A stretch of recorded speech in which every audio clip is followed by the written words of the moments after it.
Last week அம்மா வீட்டுக்கு போயிருந்தோம். என்னென்னா ரொம்ப நாளாக என் மனசில் இருந்த ஒரு விஷயம். அது சின்ன விஷயம் தான். பட் நான் எக்ஸாக்ரேட் பண்ணுறேன்னான்னு எனக்கு தெரியல. என்னென்னா நானும் ஹஸ்பண்ட் ஒன்றா தான் போனோம் அம்மா வீட்டுக்கு. ஸோ போயிட்டு எல்லா ரிலேட்டிவ்ஸும் பார்த்துட்டு வந்துடலாம் அப்படின்னு சொல்லிட்டு எல்லார் வீட்டுக்கும் போனோம்.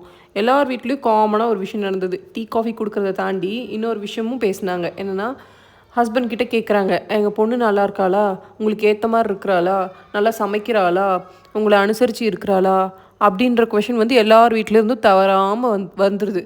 அது எல்லா பொண்ணு வீட்லேயும் கேட்குறாங்களா, இல்லை எங்கள் வீட்டில் மட்டும்தான் கேட்குறாங்களா அப்படின்றது எனக்கு தெரியல. அதே மீன்வைல் என்கிட்டையும் கேட்கணும் இல்லையா? பிகாஸ் நாங்கள் 2 பேரும் ஒரு தனி குடத்துல தான் இருக்கோம். அப்போ ஒரு மியூச்சுவல் அண்டர்ஸ்டாண்டிங் இருக்கணும். மியூச்சுவலாக 2 பேருமே விட்டு கொடுத்து போகணும். எல்லா வேலையும் மியூச்சுவலாக தான் செய்யணும். ஸோ அப்போ வந்து என்கிட்டயுமே அந்த கேள்வி கேட்கணும். மாப்பிள்ளை ஓகேவா? அவர்கிட்ட என்னென்ன கேள்வி கேட்டாங்களோ அப்படியே என்கிட்ட கேட்கணும் அதை. அது ஜோவியலாக கூட கேட்கலாம். சீரியஸாக கேட்கணுன்ற அவசியம் இல்லை. பட் அந்த ஜோவியிலுமே அவங்க வந்து கேட்க மாட்றாங்க. ஏன்னா அவர் தப்பாக எடுத்துக்குவார், அவர் தப்பாக எடுத்துக்குவாருன்னு. என்னை விட ஒரு 2 வருஷம் தாங்க பெரியவங்க. அவங்க பெரியவங்கள எல்லாத்தையும் விட அவர் ஒரு பையன் மாதிரி தானே. அது வந்து நார்மலைஸ் ஆக்கவே மாட்டிக்கிறாங்க. மெயினாக எங்கள் வீட்டில் அது எல்லார் வீட்லேயுமா அப்படின்றது எனக்கு தெரியல.